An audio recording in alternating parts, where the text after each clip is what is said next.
아침 보실 하나님의 말씀은 시편 25편입니다. 제가 성경 구약 819쪽부터입니다. 시편 25편 1절부터 끝까지 22절까지 먼저 제가 봉독하고 하나님의 말씀 나누도록 하겠습니다. 다윗의 시. 여호와여, 나의 영혼이 주를 우러러보나이다. 나의 하나님이여, 내가 주께 의지하였사오니 나를 부끄럽지 않게 하시고 나의 원수들이 나를 이겨 개가를 부르지 못하게 하소서. 주를 바라는 자들은 수치를 당하지 아니하려니와 까닭없이 속이는 자들은 수치를 당하리이다. 여호와여, 주의 도를 내게 보이시고 주의 길을 내게 가르치소서. 주의 진리로 나를 지도하시고 교훈하소서. 주는 내 구원의 하나님이시니 내가 종일 주를 기다리리나이다. 여호와의 주의 긍휼하심과 인자하심이 영원부터 있었사오니 주여 이것들을 기억하옵소서. 여호와여, 내 젊은 시절의 죄와 허물을 기억하지 마시고 주의 인자하심을 따라 주께서 나를 기억하시되 주의 선하심으로 하옵소서. 여호와는 선하시고 정직하시니 그러므로 그의 도로 죄인들을 교훈하시리로다. 온유한 자를 정의로 지도하시며 온유한 자에게 그의 도를 가르치시리로다. 여호와의 모든 길은 그의 언약과 증거를 지키는 자에게 인자와 진리로다. 여호와여, 나의 죄악이 크오니 주의 이름으로 말미암아 사하소서. 여호와를 경외하는 자 누구냐? 그가 택할 길을 그에게 가르치시리로다. 그의 영혼은 평안히 살고 그의 자손은 땅을 상속하리로다. 여호와의 친밀하심이 그를 경외하는 자들에게 있으며 그의 언약을 그들에게 보이시리로다. 내 눈이 항상 여호와를 바라보면 내 발을 그물에서 벗어나게 하실 것이미로다. 주여, 나는 외롭고 괴로우니 내게 돌이키사 나에게 은혜를 베푸소서. 내 마음에 근심이 많사오니 나를 고난에서 끌어내소서. 나의 곤고와 환난을 보시고 내 모든 죄를 사하소서. 내 원수를 보소서. 그들의 수가 많고 나를 심히 미워하나이다. 내 영혼을 지켜 나를 구원하소서. 내가 주께 피하오니 수치를 당하지 않게 하소서. 내가 주를 바라오니 성실과 정직으로 나를 보호하소서. 하나님이여, 이스라엘을 그 모든 환난에서 속량하소서. 아멘. 할렐루야. 예. 이제 다음 주면 담임 목사님이 오십니다. 오늘 말씀은 시편 25편인데 특별히 지난 시간에 우리 지난 주일날 제가 말씀 나눴었는데 여러분들 기억하시는지 모르겠습니다. 창세기 12장 말씀으로 어떤 것이 참된 순종인가, 순종의 단계는 어떤 것이 있고 결과는 어떤지 우리 같이 살펴보았습니다. 제가 slow라는 단어 가지고 그래서 S는 stop이고 멈추는 거다. 그 다음에 L은 listen, listen carefully 해서 잘 듣는 것. 그 다음에 obey, 하나님께 그 말씀대로 순종하는 것이고 그렇게 할 때 와우 하면서 정말 놀라운 결과가 우리 삶에 이루어질 것이다. 그래서 참된 아브라함과 같은 복을 얻기 위한 순종은 멈추고 귀 기울여 듣고 또 말씀대로 따르면 그것이 순종이고 그렇게 할 때 놀라운 복을 우리가 받아 누리게 된다는 것을 보았습니다. 그런데 시편 말씀에 이제 쭉 살펴보게 되면 시편 1편부터 사실은 복 있는 사람이 선택하는 바른 길에 대해서 이야기합니다. 그 요지는 바른 길을 선택하고 잘 따르는 것이 중요하다. 그런 사람들이 복 있는 자들이다. 이렇게 이야기하는 겁니다. 그런데 예수님을 믿고 하나님의 자녀가 되고 주님께서 원하시는 길을 따르기를 원하고 우리가 나아오게 되면 모든 일이 그러면 만사형통하고 이렇게 돼야 되는데 그런 사람이 잘 있느냐 하는 것입니다. 또 우리가 주님을 믿고 이렇게 신앙생활을 하고 해도 어려운 일들을 늘 있게 마련이고 쉽지 않은 그런 복잡한 부분들이 있는 것 같은 생각이 많이 듭니다. 말씀을 잘 따르고 또 순종하고 애를 써도 어려운 일들을 닥치고 또 어려운 일 만나고 이런 복잡한 상황 가운데서 우리는 어떻게 하나님의 인도를 잘 받아서 순종하면서 정말 아브라함이 받은 복과 같은 그런 큰 복을 받아 누릴 수 있겠는가 생각할 때 오늘 25편의 말씀이 큰 지침이 된다고 볼 수 있습니다. 오늘 하나님의 말씀은 하나님의 인도하심에 대해서 우리에게 가르쳐 주시는 내용입니다. 하나님께서는 주를 바라는 자들을 인도하십니다. 오늘 제목에 누가 하나님의 인도를 받는가? 주님을 바라는 자들을 하나님께서 인도하신다는 것입니다. 주를 바라본다는 것이 무슨 말인지, 하나님께서 어떻게 우리를 인도하시는지 그런 내용들 본문을 같이 보면서 같이 살펴보고 또 적용할 부분들 나누기를 원합니다. 하나님께서는 주를 바라는 자들을 인도하십니다. 여기 보시는 것처럼 본문에서도 주를 바란다는 말씀이 여러 번 나옵니다. 3절에서도 주를 바라는 자들은 그렇게 이야기하고 15절과 21절에도 주를 바란다는 그런 내용이 나옵니다. 무슨 뜻입니까? 예를 들면 3절 같은 경우에 주를 바라는 자들은 수치를 당하지 아니하려니와 까닭 없이 속이는 자들은 수치를 당할 것이다. 그래서 주님을 바라보는 자들과 반대되는 까닭 없이 속이는 자들은 말하자면 주를 바라는 자들이 아닐 수도 있다. 이제 이렇게 볼 수 있습니다. 뭐냐면 하나님을 바라지 않고 자기가 문제를 해결해야 되는 겁니다. 자기 지혜를 의지하고 계략을 꾸미기도 하고 속이기도 하고 그렇게 해서 어떻게든 내가 당면한 문제들을 해결해야 되는 거예요. 정당하게 할 수 있으면 좋지만 아니면 부당한 방법, 어떤 방법이라도 내 문제를 내가 해결하는 것이 중요한 일이고 다른 의지할 데가 없기 때문에 내 생각에 제일 좋은 대로 행하는 것입니다.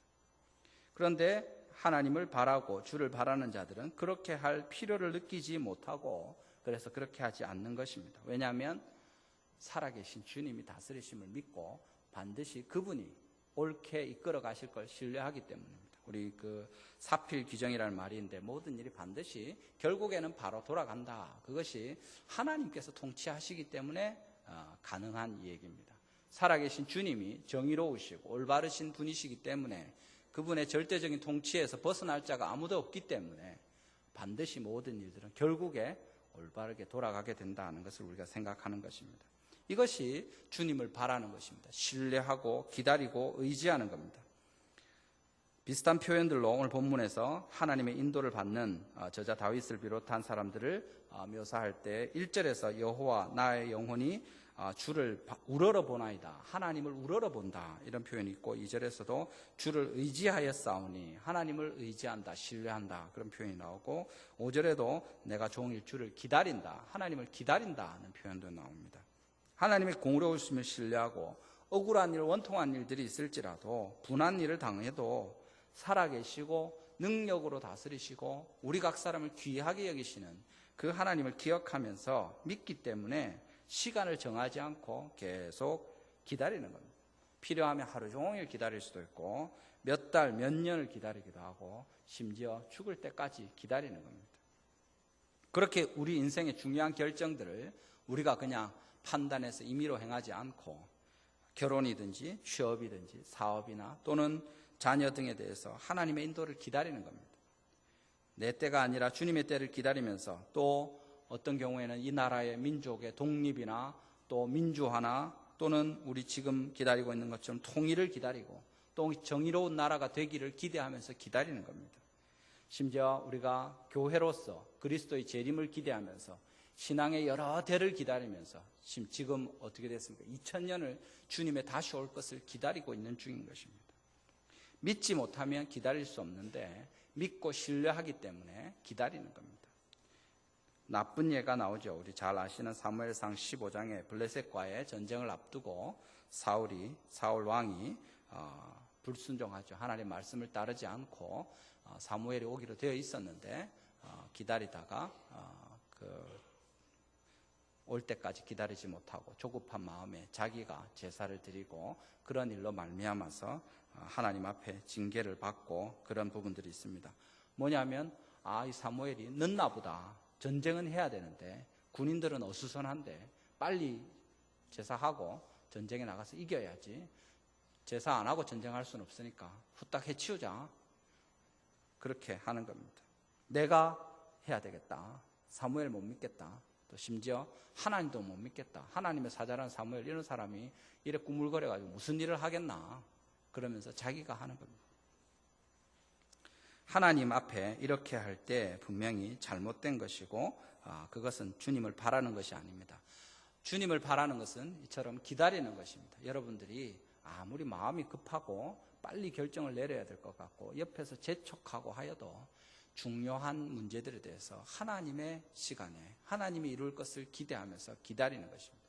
그것이 하나님의 사람들이 행하는 것이고 조급한 마음으로 성급한 결정을 내리고 서둘러서 무리하게 일들을 이루려고 우리의 꾀를 이제 사용하고 이렇게 할 때 일이 그르치게 되고 주님의 기뻐하시는 일들이 이루어지지 못하는 것이 되는 것입니다. 또 여기서 중요한 주를 바라는 것의 다른 표현 중에 하나는 20절에 나오는 내가 주께 피하오니 이렇습니다. 주님을 바라고 의지하는 자들은 주님께 피합니다. 다른 곳에 피하는 것이 아니라 하나님께 나아가서 의지하는 것입니다. 그가 피할 바위시라는 것을 분명히 신뢰하는 겁니다. 그 2차 대전 때 독일에서 히틀러가 이끈 나치당이 유대인들을 많이 죽였죠. 우리가 뭐 수백만 죽였다는 얘기까지 그렇게 하는데 그 중에 이제 도움을 받아서 누가 숨겨주기도 하고 이렇게 해가지고 겨우 살아남은 어떤 나이 많은 여인이 미국에 가서 이제 이민을 가서 노년을 보내는데 미국에 가서도 그 습관이 남아있는, 워낙 그 시간을 보낸 것이 어렵고 힘들었기 때문에. 그래서 사람들을 만나고 알아가고 이렇게 할 때마다 그 사람 마음의 기준은 뭐냐면 이 사람한테는 내가 좀 숨겨달라고 해도 되겠나. 이게 그 사람의 사람을 판단하는 기준이 되는 겁니다. 이 사람은 믿을 수 있는 사람인가, 신뢰할 수 있는 사람인가. 뭐냐면 내 목숨을 이 사람의 처분에 맡겨도 되겠는가 하는 겁니다. 진짜 이 사람이 내가 숨겨줄게 이리 와라 할 때 가서 숨었는데 그 사람이 자기한테 해가 미칠 걸 무서워해서 그냥 고에 바치면 자기 죽는 겁니다.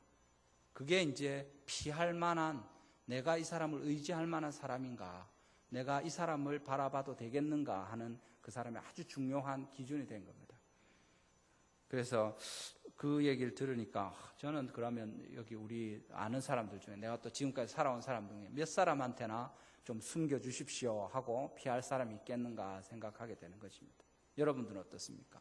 여러분 주변에 식구들은 믿을 수 있습니까? 아니면 이웃들은 믿을 수 있습니까? 교회 가족 식구들이나 어떤 사람들 중에 여러분이 진짜 나를 숨겨주시오, 내가 좀 피하면 좋겠소, 나를 도와주겠소 할 때 자기의 목숨을 걸고 여러분을 숨겨줄 수 있는, 이 사람은 나를 숨겨줄 수 있는 사람이다.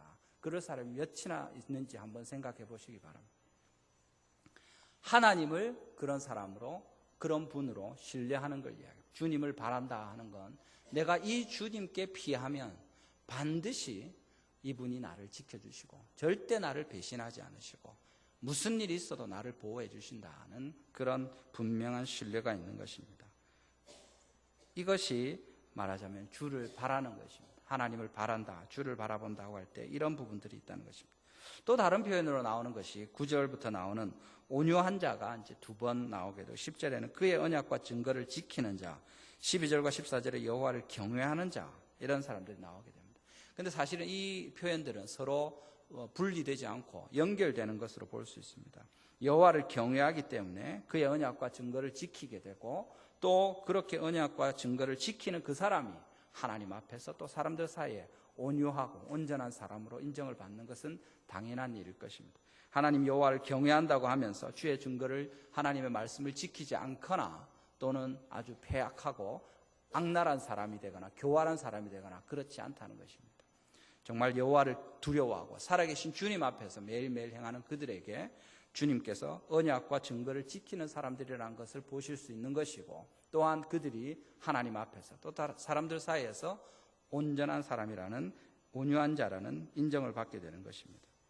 이렇게 하나님을 바라보고 주님을 기다리고 또 주님께 피하고 주의 말씀을 쫓아서 사는 그들에게 하나님께서 인도해 주시는 것을 우리가 볼 수 있습니다. 오늘 본문에서 어떤 이렇게 주를 바라는 사람들을 어떻게 인도하신다고 이야기합니까? 주님을 인도하시는 것은 짧게 말하면 하나님의 말씀으로, 그 언약으로 우리를 지도하시는 것입니다. 4절, 5절, 6절에 더 분명하게 나오는데 4절과 5절에 먼저 보시면 여호와여 주의 도를 내게 보이시고 주의 길을 내게 가르치소서, 주의 진리로 나를 지도하시고 교훈하소서.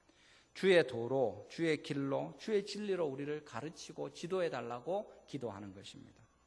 여기 주의 도라고 하는 것은 길인데 어떤 길이냐면 사람들이나 짐승들이나 마차가 계속 다녀가지고 이제 그것이 풀이나 이런 수풀이 생기지 않고 툭 튀어서 연결된 길로 누구든지 갈 수 있게 된 그것을 이야기합니다.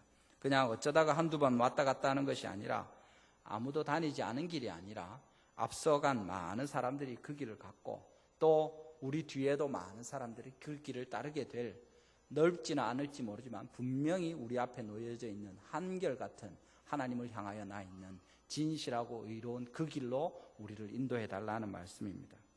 우리 앞서간 많은 믿음의 선배들이 또 우리 언약의 후손들이 걸어가게 될 그 길로 우리를 이끌어 달라는 것입니다. 이 길은 분명하기 때문에 절대적인 것이고, 그래서 또 진리고 영원하고 변치 않는 하나님의 길이고, 우리에게 주님께서 베푸시는 교훈이고 진리가 되는 것입니다.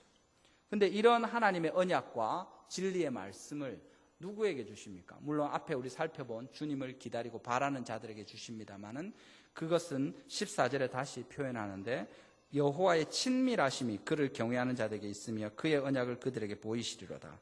그래서 그를 경외하는 자들에게 하나님께서 친밀하게 대하시는데, 그런 자들에게 하나님께서 이 언약의 말씀을 보여주신다, 이렇게 이야기하는 겁니다. 여호와를 경외하고 하나님의 율법을 지키고 따르는 그들에게 하나님께서 은혜를 베푸시는데, 친밀하심을 나타내시고 그 사람들을 향해서 하나님이 언약을 보여주신다. 아무한테나 보여주는 게 아니고 하나님을 경외하는, 하나님과 친밀한 그들에게 주님께서 주님의 언약을 보여주신다, 이렇게 이야기하는 겁니다. 여러분은 자기가 생각하기에 나는 하나님하고 친하다, 이렇게 생각이 듭니까? 하나님이 하나님하고 친한 사람에게만 보여준다고 이렇게 이야기합니다. 이 표현이 되게 재미있는데, 아이들이나 이제 이렇게 지내면 친한 친구들끼리 서로 좋은 것들을 나누고 이렇게 아주 비밀스런 짝으로서 일기를 나누기도 하고 그런 일들이 있습니다. 어른들도 유산을 물려주거나 후손에게 중요한 재물이나 이런 것들 물려줄 때 누구에게 줍니까? 자기에게 제일 친밀하고 믿을 수 있는 사람에게 주는 것입니다. 하나님께서 우리에게 친밀한, 여호와의 친밀하심이 있는 그들, 여호와를 경외하는 자들에게 그의 언약을 보여주신다는 겁니다. 어떤 언약입니까? 세상에서 또한 영원히 가장 큰 복을 받아 누리는 그 약속이 기록된 언약입니다. 예수 그리스도 안에서 얻는 하나님의 자녀가 되는 놀라운 비밀을 기록한 바로 그 언약에 대해서 이야기하는 겁니다. 구약에서는 율법을 통해서 우리 대신 동물이 피해 제사를 드림으로 말미암아 하나님께 나아갈 수 있고, 또 신약에 가서 예수 그리스도께서 그 동물의 피를 완성시키고 오히려 단번에 영원히 우리의 모든 죄를 용서하시는 그 언약으로 우리를 인도하시는 겁니다. 이 예수님으로 말미암아 하나님의 친백성으로, 자녀로 다시 회복되는 놀라운 비밀을 우리에게 알려주시는, 그것을 누구에게 알려주시느냐? 길 가는 아무에게나 주시는 것이 아니라 여호와를 경외하는 하나님께서 친밀하게 여기시는 그들에게 주신다고 분명히 말씀하시는 겁니다. 이런 주의 언약과 도, 진리, 증거, 교훈, 여호와의 모든 길, 사람이 마땅히 택해야 될 길에 대해서 하나님께서 우리에게 보여주시고 하나님을 바라는 자들에게 이 길을 알려주신다고 말씀하고 있는 것입니다. 동시에 한편으로 하나님께서 그럼 왜 이렇게까지 하시냐, 하나님이 그렇게 생각할 수 있는데, 주의 긍휼하심과 인자하심 때문에 하나님께서 우리에게 이런 자비를 베푸신다는 것을 또한 분명히 보여주십니다. 시편 23편 6절에 있는 것처럼 내 평생의 선하심과 인자하심이 정녕 나를 따르리니 할 때 그 바로 인자하심이고, 오늘 본문에서도 3번 거듭 나타나는 바로 그 하나님의 인자하심에 대해서 이야기하는 겁니다. 6절에서 주의 긍휼하심과 인자하심이 영원부터 있었사오니 이야기하고, 7절에서도 주의 인자하심을 따라 주께서 나를 기억하시고, 또 10절에서 언약과 증거를 지키는 자의 인자와 진리로다. 이 헤세드라고 말하는 하나님과 그의 백성 사이에 변치 않는 하나님의 한결같은 신실하신 사랑과 돌보심, 그 충성됨에 대해서 이야기하는 이것 때문에 하나님께서 우리를 기억하시고 우리에게 언약을 베푸시고 일하신다는 사실입니다. 그렇게 할 때 어떤 결과가 우리에게 나타납니까? 오늘 본문에 있는 것처럼 우리가 분명한 하나님의 은혜를 누리는 것에 대해서 볼 수 있습니다. 2절에 어떻습니까? 나를 부끄럽지 않게 하시고 나의 원수들이 나를 이겨 개가를 부르지 못하게 하소서. 3절에 수치를 당하지 아니하려니와 4절 5절에 주는 내 구원의 하나님이시니 내가 종일 주를 기다리리다. 우리의 구원을 이루게 되는 것에 대해서 분명히 말씀하고 있습니다. 하나님께 이렇게 주님을 바라면서 그 언약을 붙들고 주님 앞에 행하게 될 때 하나님이 그 인자하심으로 말미암아 우리를 구원하신다는 내용을 분명히 보여주시는 겁니다. 여기 보면 나를 부끄럽게 하지 않는다는 표현이 있고, 그것은 사실은 직접적으로 하나님의 영광과 연결되죠. 내가 주님을 신뢰하고 따라가는데 내가 부끄럽게 되면 그것은 하나님께도 누가 되는 그런 일이 될 것입니다. 그래서 하나님 앞에 우리의 신앙을 고백하고 또 사람들 앞에 우리의 믿음에 대해서 선포하면서 약속을 붙들고 또 나아갈 때 하나님께서 우리를 구원하실 뿐 아니라 이 모든 일들을 통해서 하나님의 이름이 영광을 받으시는 것이 분명히 나타난다는 사실입니다. 그렇지만 또 잘못 생각하면 안 되는 것은, 그러면 항상 우리는 모든 어려움을 피해갈 수 있느냐, 낭패를 당하지 않느냐, 우리는 다 괜찮냐, IMF 터져서 고생하고 막 온 나라가 힘들 때 그리스도인들은 또는 그리스도인들이 하고 있는 모든 사업장이나 직장이나 이런 것들은 다 상관없이 안전하냐, 다른 회사 다 망해도 내가 기도하면서 하는 우리 회사는 안 망하냐. 물론 하나님께서 특별한 은혜로 그렇게 하실 수 있습니다. 그렇지만 여기서 말하는 구원은 이 세상에서의 그것만 아니고 영원하신 하나님 앞에서 우리의 삶에 대해서 주님께서 받으실 영광에 대해서 이야기하는 겁니다. 당장 눈앞에 보이는 그것이 아니라 멀리 우리의 인생을 통해서 또는 심지어 우리의 인생 너머에 하나님 앞에 가서 섰을 때 주님께서 우리를 보실 때를 이야기하는 것입니다. 그래서 히브리서 11장 35절에 뭐라고 이야기합니까? 여자들은 자기의 죽은 자들을 부활로 받아들이기도 하며 또 어떤 이들은 더 좋은 부활을 얻고자 하여 심한 고문을 받되 구차히 풀려나기를 원하지 아니하였다 이야기하는 겁니다. 우리가 잘 아시는 대로 순교자들이 있습니다. 사도 요한이 그랬고 스데반과 사도 바울이 그랬습니다. 심지어 사도 요한은 예수님이 바로 같은 동네에 옆에 왔다 갔다 하시는데 헤롯에게 억울한 죽음을 당해서 목이 잘리는 일을 겪었던 것입니다. 마찬가지로 디모데후서 4장 18절에 사도 바울도 이야기합니다. 주께서 나를 모든 악한 일에서 건져내시고 또 그의 천국에 들어가도록 구원하시리니 그에게 영광이 세세무공토록 있을지어다. 아멘 이야기하는 것입니다. 우리가 이 땅에서 모든 것을 바라지 않습니다. 우리가 이 세상의 모든 것을 걸고 사는 사람들이 아니라는 겁니다. 심지어 우리가 이 땅에서 비참하게 또는 외롭고 쓸쓸하게 고통스럽게 죽어갈지 모르지만 영원하신 하나님 앞에서 우리가 바라보는 그 천국의 소망이 있기 때문에 하나님을 향한 우리의 믿음이 변치 않고 주님 앞에 나아가는 겁니다. 우리의 영혼을 지키시며 마침내 하나님 나라에 들어가도록까지 우리를 인도하시는 그 하나님을 우리가 신뢰하고 주님을 붙들고 나아가는 것입니다. 이런 하나님의 우리를 향해서 베푸시는 결과가, 우리를 인도하심의 결과가 분명히 있다는 것을 보는 것입니다. 15절에도 내 눈이 항상 여호와를 바라보며 내 발을 그물에서 벗어나게 하실 것이미로다 그렇게 이야기합니다. 주님을 바라보고 언약을 의지할 때 하나님께서 내 발을 그물에서 벗어나게 하신다 이렇게 이야기합니다. 발을 그물에서 벗어나게 하려면 밑을 잘 보고 걸어야죠. 땅바닥을 보고 발이 안 걸리도록 함정이 어디 있는지. 근데 여기 내 눈이 항상 여호와를 바라본다 그랬습니다. 여러분들도 이제 공사도 우리 교회도 전에 리모델링 한다고 공사하고 했지만 공사장에 가면 꼭 헬멧을 쓰도록 합니다. 왜냐하면 뭐 위에서 뭐가 떨어질지도 모르고 가다가 다칠 수도 있고. 근데 가르치기는 헬멧을 쓰고 바닥을 잘 보고 걷도록 합니다. 밑에도 여러 가지 위험한 것들이 있기 때문에. 그래서 헬멧을 쓴 다음에 튼튼한 작업화를 신고 바닥이 이제 잘 조심, 그러면서 이렇게 하면 사실은 많은 사고를 예방할 수 있습니다. 근데 이건 의도하지 않은 형편들에 대해서 이야기하는 겁니다. 공사장에서 누가 여러분을 죽이려고 막 벽돌을 위에서 던지고 이러면 어떻게 할 수가 없겠죠.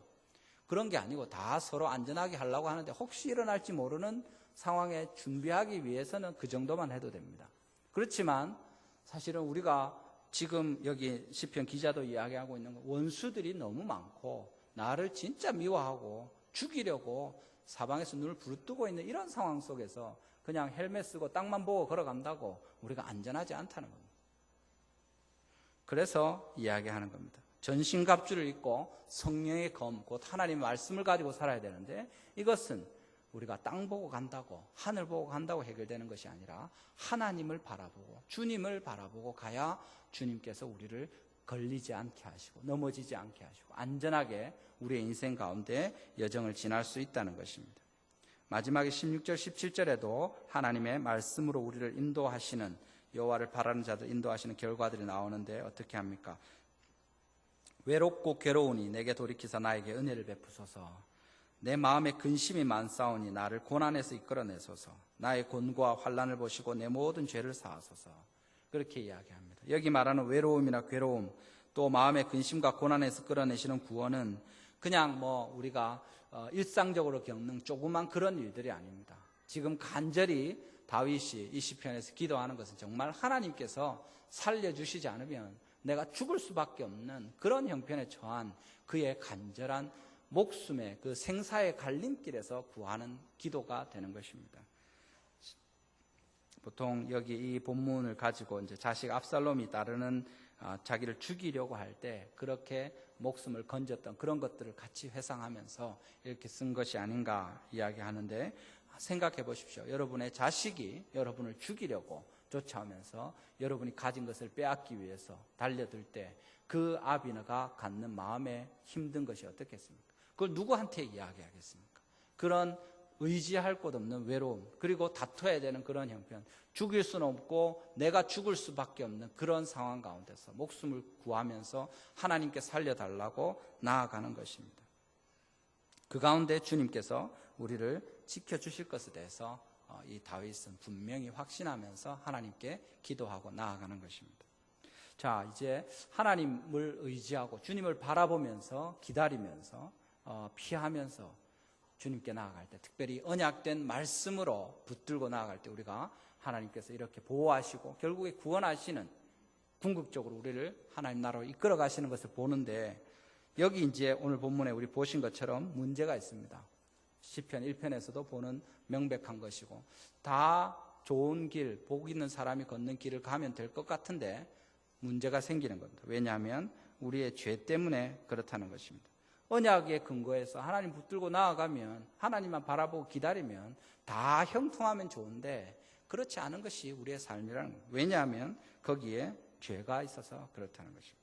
오늘 이 시편에서도 하나님의 인도를 구하면서 다윗이 거듭거듭 이야기하고, 또 특별히 중심되는 11절에서 여호와여 나의 죄악이 크오니 주의 이름으로 말미암아 사하소서, 이렇게 이야기하는 겁니다. 또 7절에서도 내 젊은 시절의 죄와 허물을 기억하지 마시고, 또 18절에도 내 모든 죄를 사해 주십시오, 이렇게 기도하면서 주께 나아가는 것입니다. 여기 이제 젊은 시절의 죄라고 하면 보통 다윗이 밧세바와의 간음이나 그런 죄, 또는 그 일로 말미암아서 사실은 연관되어서 우리아를 죽인 죄, 살인의 죄나 이런 것들 우리가 보지 않겠느냐 이렇게 생각하는데, 사실은 사람을 죽였고 실제로 간음을 했고 이런 일들이 하나님 앞에 명백히 죄로 있습니다. 그렇지만 그것뿐만 아니라 그와 관련된 모든 그의 삶 속에, 마음속에서 범한 죄들도 하나님 앞에서 분명하고 명백한 죄가 된다는 것입니다. 더러 사람들이 하나님 앞에서 나와서 기도하고 주기도문을 하면서 우리가 우리에게 죄 지은 자를 용서해 준 것 같이 우리 죄를 용서해 주십시오 할 때 전혀 거리낌 없이 당당하게 이야기합니다. 물론 자녀로서 하나님께 그렇게 기도할 수 있습니다만은, 나는 그래 죄 안 지었다, 내만큼 그래도 이런 사람이 있나, 그런 자기 위안이나 자기에 대한 만족, 자기의가 있다는 것입니다.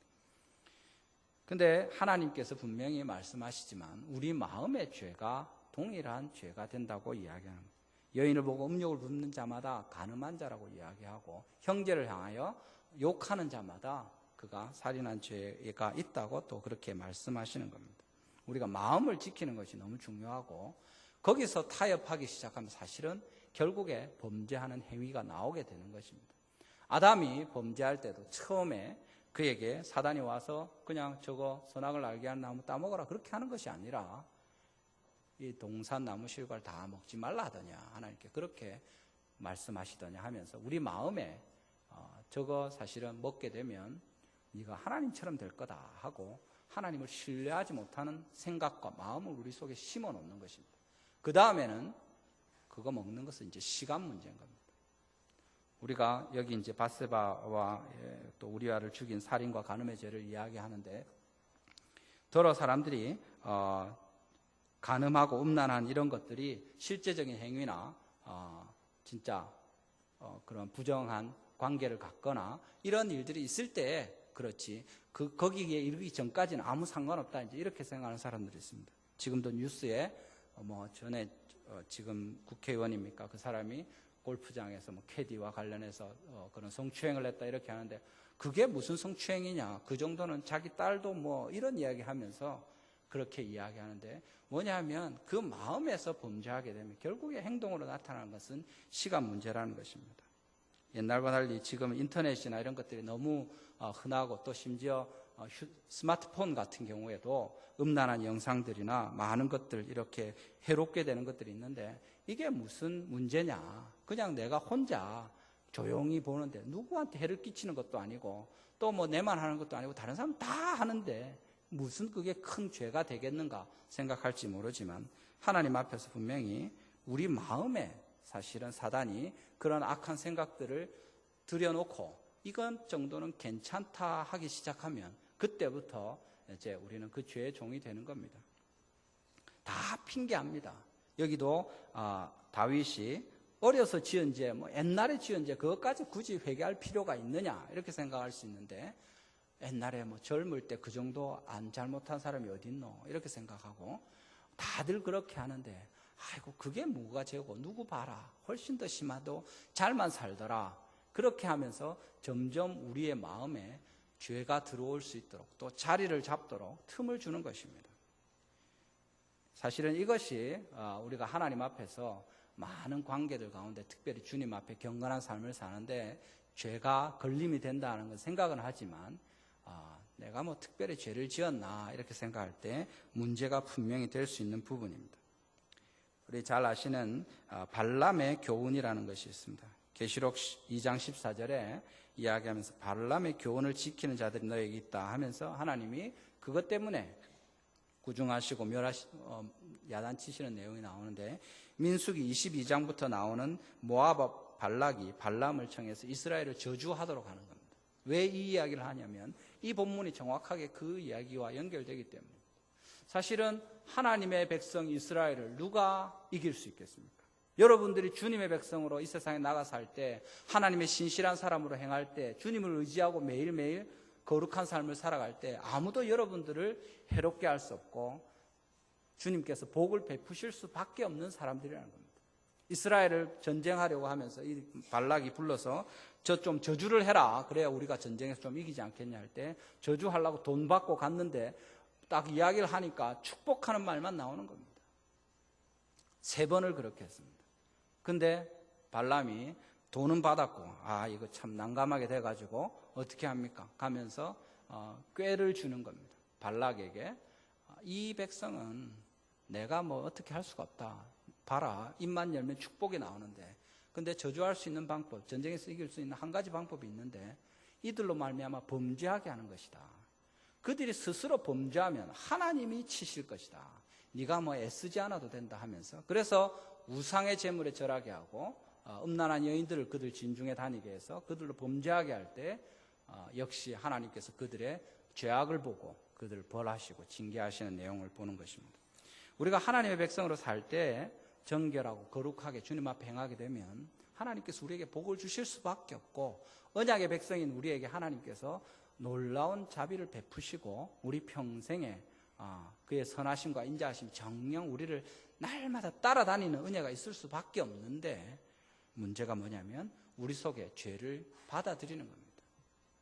죄 지으면 안 되지, 거룩하게 살아야지 하면서도 이 정도는 괜찮겠지, 이거야 내가 직접 나쁜 짓을 하는 것도 아니고 이만큼 안 하는 사람이 어딨노, 이렇게 생각하고 그러려니 하고 그냥 용납하는 것입니다. 그렇게 하면서 신앙생활도 하고, 그렇게 하면서 교회 봉사도 하고, 직분도 맡고, 헌신도 하고, 그렇지만 아직 자기 속에 죄가 그대로 있는 것입니다. 그러면 그것 때문에 하나님께서 여러분을 통해서 훨씬 더 놀랍게 역사하실 수 있는데, 그게 여러분들로 말미암아 하나님 앞에 복을 얻지 못하게 되는 제일 문제가 되는 부분이 되는 겁니다. 하나님께서 분명히 말씀하십니다. 이 부분이 없으면 안 된다는 겁니다. 우리 더러 기도하거나 찬양할 때 지금 내 모습 이대로 받아주십시오, 허물과 죄 많은 우리 모습 그대로 거룩하신 하나님 우리를 받아주십시오, 이렇게 하는데 하나님 안 받아주십니다. 하나님 거룩하신 하나님이고 공의의 하나님이시기 때문에 우리가 더러운 모습으로, 허물 많은 모습으로 주님께 나아갈 때 우리 속에 어떤 죄라도 있으면 아무리 우리가 열심히 예배하고 헌신하고 해도 하나님 우리를 받으실 수가 없습니다.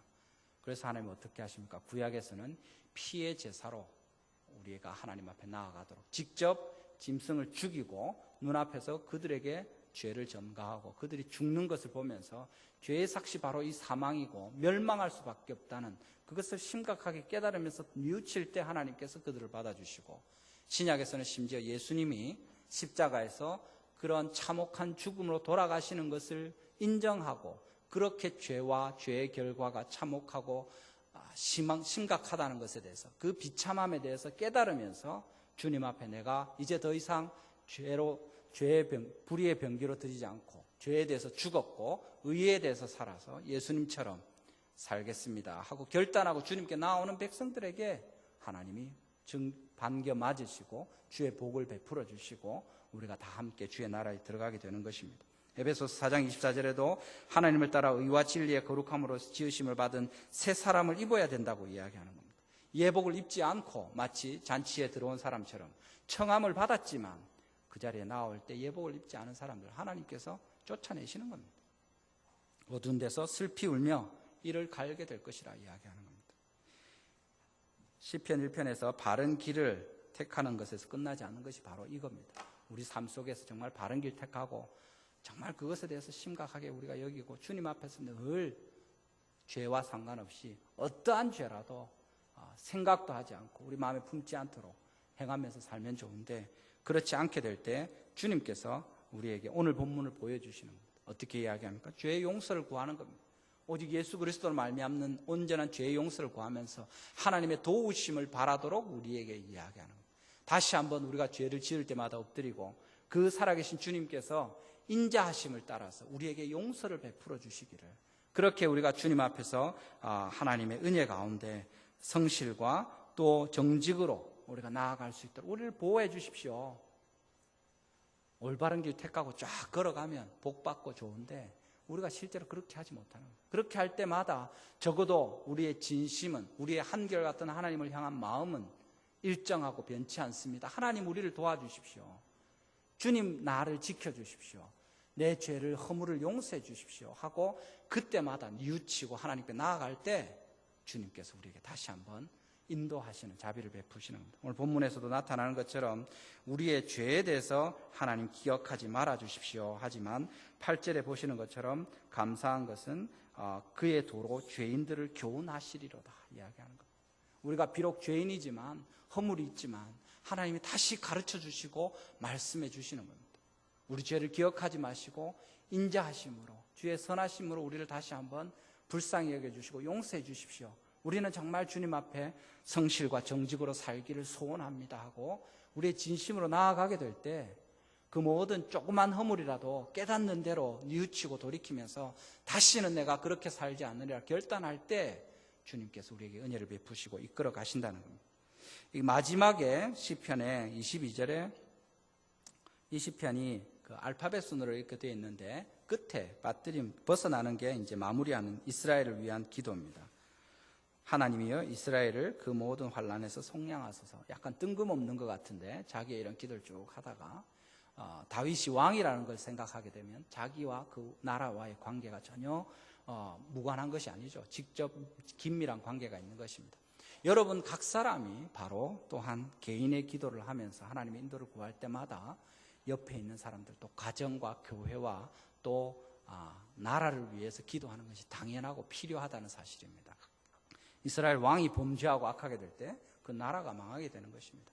또 나라가 힘들고 어려워지게 되면 당연히 그 책임을 그 왕에게 물을 수밖에 없는 것입니다.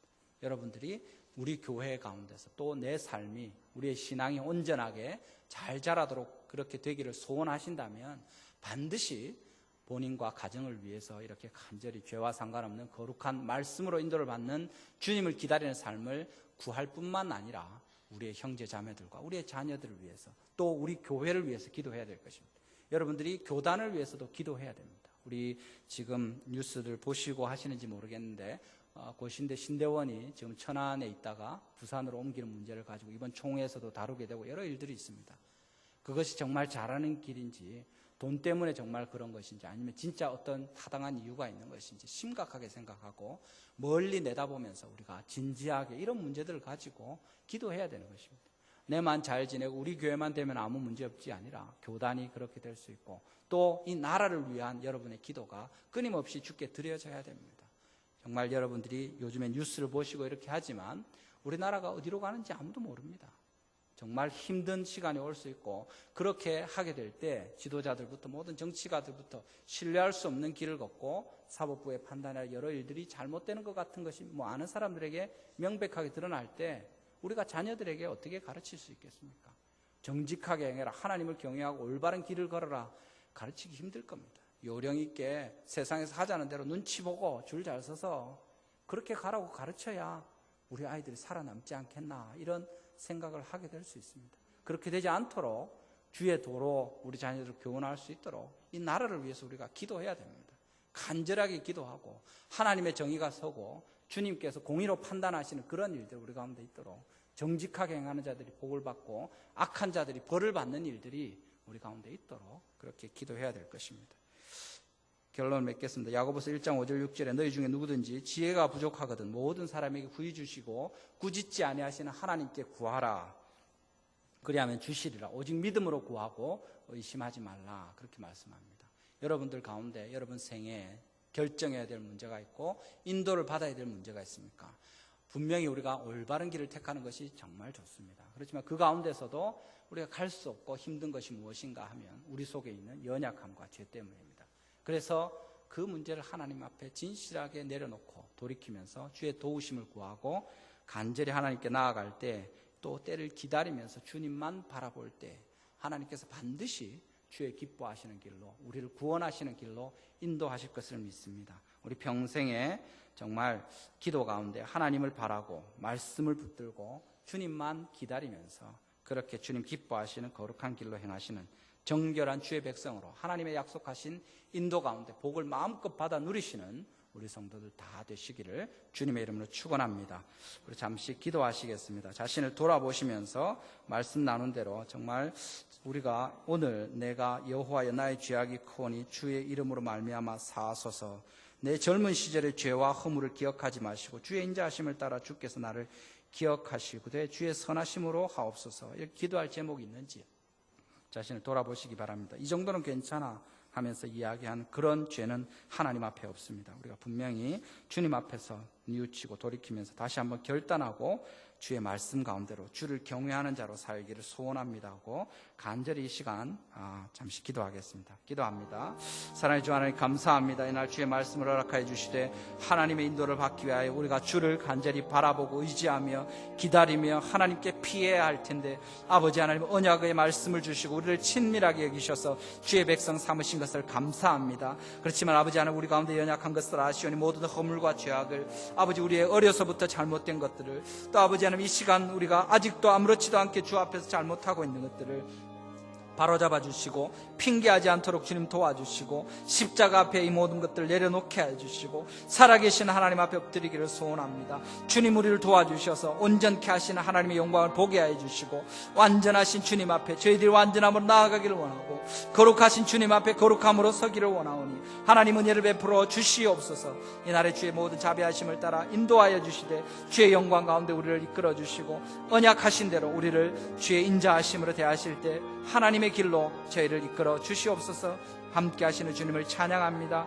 감사합니다. 예수 그리스도의 축복하며 기도합니다.